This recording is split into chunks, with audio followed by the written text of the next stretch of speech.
ഈ അഭിനയത്തിലേക്ക് മോഹമൊന്നുമില്ലേ? അഭിനയം എന്നെ ഞാൻ പറഞ്ഞ എന്നെ കുറെ പേര് വിളിച്ചിട്ടുണ്ട് പടത്തിൽ അഭിനയിക്കാൻ വേണ്ടിയിട്ടൊക്കെ, നമ്മുടെ സുഹൃത്തുക്കളായിക്കോട്ടെ അല്ലാത്തവരും എന്നെ വിളിച്ചിട്ടുണ്ട്. പക്ഷെ എനിക്ക് അത്രയൊരു, ഇപ്പൊ നമ്മൾ ഇൻഡിവിജ്വൽ ഇങ്ങനെ ഇരുന്ന് സംസാരിക്കുമ്പോൾ എനിക്ക് തെറ്റിയാൽ കുഴപ്പമില്ല, വീണ്ടും സ്റ്റോപ്പ് എന്ന് പറഞ്ഞ് വീണ്ടും എടുക്കുക, എനിക്ക് അങ്ങനത്തെ ഒരു, പക്ഷെ എനിക്ക് അലിയുടെ മുഖത്തോ ഇങ്ങനെ ഒരേ ഇതിൽ വന്നിട്ട് ഇപ്പൊ ഇവിടെ ഒരു 10,000 പേരുണ്ടെങ്കിലും എനിക്ക് സംസാരിക്കുന്നതിന് പ്രശ്നമില്ല. പക്ഷെ എന്നെ ഫോക്കസ് ചെയ്ത് സംസാരിക്കുമ്പോൾ എന്നെ ഡയലോഗ് പഠിച്ചിട്ട് പറയേണ്ട ഒരു സംഭവത്തിൽ എനിക്ക് കോൺഫിഡൻസ് കുറവാണ്. അതല്ല, അതുകൊണ്ട് അഭിനയിക്കില്ല എന്ന് ഉറപ്പുണ്ടോ? അതായത് ഇപ്പൊ യെസ് നോ സിംഗിൾ ഡയലോഗ് ഇല്ലാത്തതിലൊക്കെ വേണമെങ്കിൽ ചിലപ്പോ കാട്ടാം എന്നുള്ളതല്ലാണ്ട് അങ്ങനെ എന്തെങ്കിലും ചെയ്യൂ ഉടനെ അങ്ങനെയൊന്നും തീരുമാനിച്ചിട്ടുമില്ല. എന്നെ പല സിനിമകളിൽ വിളിച്ചിട്ടുണ്ട്. ഞാൻ വരാന്ന് പറഞ്ഞ ഒരു സിനിമയിൽ ഇപ്പൊ ഈവൻ ഞാൻ തന്നെ നിർമ്മിച്ച ഒരു സിനിമയില്, എന്താടാ സജിയില്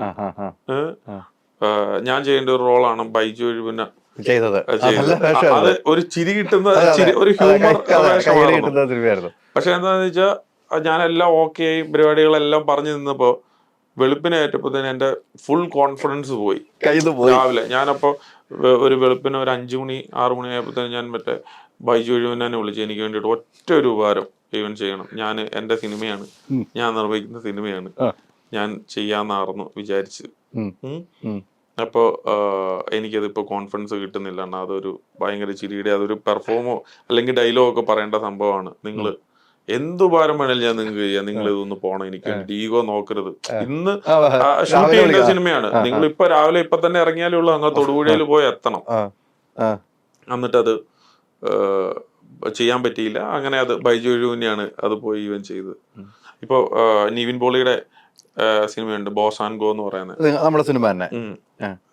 അതിലും എന്താന്ന് വെച്ചാൽ ഒരു അച്ഛന്റെ വേഷമുണ്ട്. അപ്പൊ എന്താന്ന് വെച്ചാൽ അതൊരു ഹ്യൂമർ, ഒരു നല്ല നോട്ടീസ് ചെയ്യുന്ന ഒരു വേഷമാണ്. അപ്പം ഞാൻ എന്നോട് ചെയ്യാൻ വേണ്ടിയിട്ട് ഡയറക്ടർ കുറെ ഈവൻ നിർബന്ധിച്ചു. പക്ഷെ ആദ്യം ഓക്കെ എന്ന് പറഞ്ഞു. പിന്നീട് എന്ന് കഴിഞ്ഞപ്പോ ഞാൻ പറഞ്ഞു എന്നെ കൊണ്ട് ചെയ്യാനായിട്ട് പറ്റത്തില്ല എന്ന് പറഞ്ഞു. അതിപ്പോ നമ്മുടെ നിർമ്മാതാവ് ഷാജി നടേശനാണ് ആ റോള് ചെയ്യുന്നത്. അല്ല, അപ്പൊ തന്നെ നമ്മുടെ കോൺഫിഡൻസ് ഈവന് പോവാണ്. പൃഥ്വിരാജ് അഭിനയിക്കണ കാര്യം വല്ല പറഞ്ഞിട്ടുണ്ടോ? ലിസ്റ്റ് നല്ല അഭിനേതാവ് എന്നൊക്കെ പറഞ്ഞിട്ടുണ്ടോ? നമ്മൾ ഇന്റർവ്യൂലൊക്കെ പറഞ്ഞിട്ടുണ്ടോ അഭിനയിക്കണം എന്നുള്ള ആവശ്യപ്പെട്ടുണ്ടോ പൃഥ്വിരാജ്? ഇല്ല. അല്ല ഞാനിത് നേരത്തെ ഒരു ഇന്റർവ്യൂല് പറഞ്ഞതാണ്. ഞങ്ങൾ ബ്രദേഴ്സ് ഡേയിൽ ഒരു ചെറിയൊരു സാധനം ഞാൻ ചെയ്തിട്ടുണ്ടായിരുന്നു. ഒരാൾക്കാരെല്ലാം കൂടെ നിന്ന് കഴിഞ്ഞപ്പോഴത്തേനും, അതായത് ഞാനിത് മൈൻഡ് വിട്ടുപോയി. ഈ ഡയലോഗ് ഉണ്ടായിരുന്നു, സ്മൈൽ പ്ലീസ് അടുത്ത് നിൽക്കുന്നു പറയേണ്ട ഒരു സാധനമുണ്ട്. ഇതെല്ലാം കൂടെ എനിക്ക് ഡയലോഗ് പറയാനും കൈ കൊണ്ട് ഇങ്ങനെ കാട്ടാനും എല്ലാം കൂടെ ഒരുമിച്ച് പറയാൻ പറ്റുന്നില്ലായിരുന്നു, ഈ ടെൻഷൻ അടിച്ചിട്ടേ.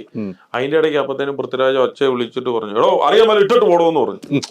അപ്പത്തേനും എനിക്ക് ആകെപ്പാടെ മൊത്തം കയ്യിൽ നിന്ന് ഈവൻ പോയി. പിന്നെ ആ ഡയലോഗും അതെല്ലാം പാട്ടിലൂടെ ഈവൻ പറഞ്ഞു വിട്ടു ഷാജോണ്. അല്ല ഞാൻ പറഞ്ഞ ഇപ്പൊ ഒരു കോൺഫിഡൻസ് ഉണ്ടെങ്കിൽ നമുക്കൊക്കെ ചെറിയ കാര്യം പോലും ഈസി ആയിട്ട് ചെയ്യാവുന്നല്ലേ ഉള്ളൂ. തീർച്ചയായിട്ടും ഇത്രയൊക്കെ ചെയ്യാവുന്ന ലിസ്റ്റിന് അത് ചെയ്യാൻ കഴിയുന്നുള്ള ഒരു വിലയിരുത്തലാവട്ടെ. എനിക്ക് ലിസ്റ്റിനെ കണ്ട നാള് തൊട്ടുള്ള ഞാൻ എന്നും ചോദിക്കുന്ന ചോദ്യമാണ്, ലിസ്റ്റിന് എന്ന് അഭിനയിക്കുന്നത്. അതിനുള്ള കഴിവ് ലിസ്റ്റിനുണ്ട് എന്ന കാര്യത്തിൽ സംശയമില്ല. പിന്നെ ഭയങ്കര കഴിവുള്ളൊരു വലിയ ബഹുമതി നടൻ എന്ന നിലയിലുള്ള കഴിവല്ല പറഞ്ഞത്, നമുക്ക് അഭിനയിക്കാമെന്നൊരു നമുക്ക് സ്വയം തോന്നുന്ന ഒരു കഴിവുണ്ടല്ലോ. അങ്ങനെയാണെങ്കിൽ അഭിനയിക്കാൻ പറ്റുള്ളൂ. അതുകൊണ്ടാണല്ലോ വെളുപ്പിന് 5 മണി വരെ നമ്മൾ ആലോചിച്ച് അഭിനയിക്കാമെന്ന് നമുക്ക് കയ്യിൽ നിന്ന് പോകുന്ന നമ്മൾ ആളെ മാറ്റിയത്. ആ ഒരു കാഴ്ചപ്പാട് നമുക്ക് ഉണ്ടായാൽ മാത്രമേ അഭിനയിക്കാൻ പറ്റുള്ളൂ. അത്രേ ഉള്ളൂ. നമ്മൾ ജീവിതം മൊത്തം അഭിനയിച്ചു പോകുന്ന ആളുകളാണ്, അല്ലേ? അലി പോലും എത്ര സിനിമയിൽ അഭിനയിച്ചു, അല്ലെ? അഭിനയിക്കുന്നില്ലേ കുറെ സിനിമകളിൽ? അല്ല ഞാൻ പറഞ്ഞ അത് കുറെ ആർട്ടിസ്റ്റുകൾ കുറെ ആളുകളൊക്കെ നിൽക്കുമ്പോൾ അത് പെർഫോം ചെയ്യാന്ന് പറയുന്നത് അത് ഉള്ളിൽ നിന്ന് വരേണ്ടതാണ്. എനിക്കത് ഉള്ളിൽ നിന്ന് വരുന്നില്ല എന്നാണ് ഞാൻ പറഞ്ഞത്. എനിക്ക് പൃഥ്വിരാജിനോടൊത്ത് കോമ്പിനേഷൻ ചെയ്യാൻ പറ്റിയ അതാ ഞാൻ പറഞ്ഞത്. അപ്പൊ അതെനിക്ക് പറ്റുന്നില്ല എന്നാ ഞാൻ പറഞ്ഞത്. അതെ, അത് ചില കാര്യങ്ങൾ അങ്ങനെയാണ് വരുന്നത്. എന്തായാലും ലിസ്റ്റിനെ സംബന്ധിച്ചിടത്തോളം നല്ലൊരു ഫിലിമിനെ ഇഷ്ടപ്പെടുന്ന, സിനിമയെ ഇഷ്ടപ്പെടുന്ന ഒരു വ്യക്തിയാണ്. നമ്മുടെ സ്വപ്നമെല്ലാം സിനിമയാണ്, അല്ലേ? പഠിക്കുന്ന കാലം തൊട്ട് സിനിമ സ്വപ്നം കണ്ടു വന്ന് ഇവിടം വരെ എത്തി. ഇപ്പം എത്ര സിനിമയായി നിർമ്മാണം? 28 സിനിമയായി. ഈ പ്രായത്തിൽ 28 സിനിമയായി. ഇത്രയും പ്രായം കുറഞ്ഞൊരു നിർമ്മാതാവ് ഇത്രയും സിനിമ ചെയ്തവർ വേറെ ഉണ്ടാവുമെന്ന് എനിക്ക് തോന്നുന്നില്ല കേട്ടോ. എൻ്റെ തെറ്റാണെന്ന് എനിക്ക് തോന്നുന്നില്ല, അല്ല ലിസ്റ്റിനെ? ഇത്രയും സിനിമകൾ ചെയ്ത് ഈ പ്രായങ്ങളിലുള്ള നിർമ്മാതാവ് ഇത്രയും സിനിമകൾ ഇത്ര ചുരുങ്ങിയ കാലഘട്ടത്തിൽ ചെയ്ത ഒരു നിർമ്മാതാവ് ഉണ്ടാകില്ല. തൊട്ടതെല്ലാം പൊന്നാക്കാൻ കഴിഞ്ഞിട്ടുണ്ട്. ചില സമയത്ത് ചില പാളിച്ചകൾ വന്ന് ചില സിനിമകൾ പരാജയപ്പെടുന്നു. ഇനിയും ഒത്തിരി സിനിമകൾ ചെയ്യണം. നല്ല സിനിമകൾ മലയാളി പ്രേക്ഷകർക്ക് നൽകണം. ഇപ്പോൾ ഏറ്റെടുക്കുന്ന 2 സ്ഥാനങ്ങളും കൃത്യമായി അത് നിറവേറ്റാൻ താങ്കൾക്ക് കഴിയണം. താങ്കളിൽ നിന്നും ഇനിയും ഞങ്ങൾ ഒത്തിരി പ്രതീക്ഷിക്കുന്നത് സംഘടനയിൽ നിന്നാണ് നമ്മൾ കൂടുതൽ പ്രതീക്ഷിക്കുന്നത്. നമ്മളെപ്പോഴും സംഘടനകളെയാണ് കുറ്റം പറയുന്നത്, വ്യക്തികളെയല്ല കുറ്റം പറയുന്നത്. ഞാൻ ഉൾപ്പെടെ സംഘടനയിൽ നിൽക്കുമ്പോഴാണ് ആ കുറ്റങ്ങൾ കൃത്യമാണെങ്കിൽ അത് പരിഹരിച്ച് തന്നെ പോകണം. ഇപ്പം നിർമ്മാതാവ് എന്ന നിലയിൽ ഒത്തിരി സിനിമ പ്രൊഡ്യൂസ് ചെയ്യേണ്ട ഈ പല താരങ്ങളും എന്തിനാണ് പ്രൊമോഷന് വരാത്ത വിഷയങ്ങളുണ്ട്. അത്തരമൊരു വിഷയങ്ങളൊന്നും ഉണ്ടാകാതെ താങ്കളുടെ സിനിമയ്ക്കൊക്കെ ആളുകൾ വന്ന് എനിക്ക് പരിചയമുണ്ട്. അത്തരം താരങ്ങളെക്കുറിച്ച് എന്താണ് അഭിപ്രായം? ഈ പ്രൊമോഷന് വരിക എന്നുള്ളൊരു സിനിമയുടെ ഭാഗമല്ലേ അല്ലേ? അല്ല, 100%.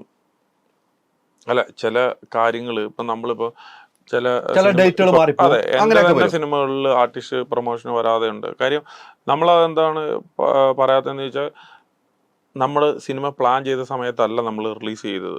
അപ്പോൾ ആർട്ടിസ്റ്റ് എന്താണെന്ന് ചോദിച്ചാൽ, നമുക്കിത് ഒത്തിരി അലിക്കാണല്ലോ അറിയാം, ഇത് ഒത്തിരി നാളെ മുമ്പേ നമുക്കിത് എടുത്ത് ഷൂട്ട് ചെയ്ത് വെക്കേണ്ട കാര്യമില്ല. അപ്പോൾ അതുകൊണ്ട് ആ സമയത്താണ് ഇത് സാധാരണ റിലീസിനോടനുബന്ധിച്ചാണ് ഇതിൻ്റെ കാര്യങ്ങളെല്ലാം, പ്രൊമോഷൻ വർക്കെല്ലാം നടക്കുന്നത്. സോ പല സിനിമകളും ബിസിനസ് ആവാതെ ഇരിക്കുന്നു. അപ്പോൾ അങ്ങനെ ബിസിനസ് ആവാതെ തിയേറ്റർ ഡേറ്റ് ഫിക്സ് ചെയ്യും. പക്ഷേ ഡേറ്റിനോടനുബന്ധിച്ചാകുമ്പോഴും ബിസിനസ് നടക്കുന്നില്ല. അപ്പോൾ ഈ സിനിമ സ്വാഭാവികമായിട്ടും തള്ളിപ്പോയി വേറൊരു ഡേറ്റിലേക്കാവും. മനസ്സിലായി? അപ്പം ഈ ആർട്ടിസ്റ്റ് ഒക്കെ വേറെ സിനിമകളിലായിരിക്കും അഭിനയിക്കുന്നത്. ഇപ്പം ഞാനെന്ന പ്രൊഡ്യൂസറിന്റെ സിനിമയിലായിരിക്കാം ഒരു ആർട്ടിസ്റ്റ് അഭിനയിക്കുന്നത്. വേറെ ഇപ്പം എത്രയോ പ്രൊഡ്യൂസേഴ്സ് ഉണ്ട്. അപ്പം അവരുടെയൊക്കെ സിനിമകളിൽ അപ്പം അവർ സമ്മതിക്കത്തില്ല.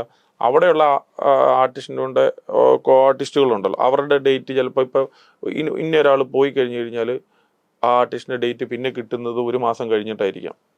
മനസ്സിലായോ? അപ്പൊ എന്താന്ന് വെച്ചാൽ അവർക്ക് ഇവിടുന്ന് വരാൻ പറ്റത്തില്ല, ഞങ്ങൾ വേറെ ഏതെങ്കിലും തരത്തിലുള്ള പ്രൊമോഷൻസ് ചെയ്യാന്നൊക്കെ പറയുന്നത് സിനിമയിൽ സഹജമാണ്, സ്വാഭാവികമാണ്. റീസൺ ഉണ്ടാകണം. അതെ, റീസൺ ഉണ്ടാകണം. തീർച്ചയായിട്ടും റീസൺ ഉണ്ടായാൽ നമ്മൾ അംഗീകരിക്കാൻ തയ്യാറുമാണ്. അതെ, ഇപ്പൊ ഒരാൾക്ക് പനി പിടിച്ചിട്ട് ഇപ്പൊ ഇവനിരിക്കുകയാണ്, ആൾക്ക് പോയി ചെയ്യാനായിട്ട് പറ്റുമോ? ഇല്ല. അല്ലെങ്കിൽ ഒരാൾക്ക് ഇപ്പൊ ഈവൻ എന്തെങ്കിലും അസുഖങ്ങളായിക്കോട്ടെ, ഒരു കൈ ഒടിഞ്ഞിരിക്കുക അല്ല കാലൊടിഞ്ഞിരിക്കുക, ഇപ്പൊ എന്തെങ്കിലും ചെയ്യാൻ പറ്റുമോ? ഒന്നും ചെയ്യാൻ പറ്റത്തില്ല. അല്ലാതെ ഇപ്പൊ ഒരു ആർട്ടിസ്റ്റും പർപ്പസ്ഫുള്ളി പ്രൊമോഷന് പോകാണ്ടിരിക്കുമെന്ന് എനിക്ക് തോന്നുന്നില്ല. കാരണം ഇത് അവരുടെയും അവരുടെ പ്രൊജക്ട് ആണല്ലോ, അപ്പൊ അവരും കൂടെ പോകും. എന്തെങ്കിലും കാരണമില്ലാതെ വരുന്നവർക്കെതിരെയാണ് നടപടി കാര്യങ്ങളും. അത്രേ ഉള്ളൂ. അല്ല, തീർച്ചയായിട്ടും പ്രൊമോഷന് പോകാനുള്ള ഒരു സിനിമയെ സംബന്ധിച്ച് പ്രൊമോഷൻ ആവശ്യമാണ്. അത് പ്രൊഡ്യൂസറിനേക്കാളും ആവശ്യം തന്നെയാണ് ആർട്ടിസ്റ്റിനും. അവര് പോകേണ്ടതാണ്. അവർക്ക് എന്തെങ്കിലും സാഹചര്യത്തിൽ വരാൻ പറ്റാതെ ഒരു പ്രത്യേക കാരണം ഉണ്ടാവും, അതുകൊണ്ടിട്ട് മാത്രമായിരിക്കും വരാത്തതെന്നാണ് എൻ്റെ എക്സ്പീരിയൻസ്. ഞാൻ ഇത്രയും സിനിമ എടുത്ത ഒരാളാണല്ലോ. അതെ അതെ. പൃഥ്വിരാജ് ഇപ്പൊ എങ്ങനെയുണ്ട്? നന്നായിട്ട് ഇവൻ ഇരിക്കുന്നു, റെസ്റ്റ് എടുത്തോണ്ടിട്ട് ഇരിക്കുന്നു. ഇനി എത്ര നാളുകൊണ്ട് റെസ്റ്റ് വേണമെന്നാണ് പറഞ്ഞത്? കൂടുതൽ വിവരം താങ്കളെടുത്ത് ചോദിച്ചാൽ കിട്ടുമെന്നുള്ള രീതിക്ക് ചോദിച്ചാണ്. ഒരു മാസത്തോടെ ഒക്കെ കഴിയുമ്പോഴത്തേനും ഇതിന് ഓക്കെ ആവും. പിന്നെ ആള് ഇപ്പൊ ഇത് കാലിനാണല്ലോ ഇതിന് പറ്റിയത്. അപ്പൊ അതുകൊണ്ടിട്ട് എന്താന്ന് വെച്ച് കഴിഞ്ഞാൽ റെസ്റ്റ്. ഇപ്പൊ അവസരപ്പെട്ട് ആളിപ്പോ ഓടി വന്ന് അഭിനയിക്കേണ്ടതായിട്ടുള്ള കാര്യങ്ങളും ഇല്ല, കമ്മിറ്റ്മെന്റുകളും അങ്ങനെ ഇപ്പൊ ഇവന് ഉള്ളതായിട്ട് എനിക്ക് തോന്നുന്നില്ല. അപ്പൊ അത് പൂർണ്ണമായിട്ട് ഭേദമായിട്ടേ ഉള്ളൂ. ആളത്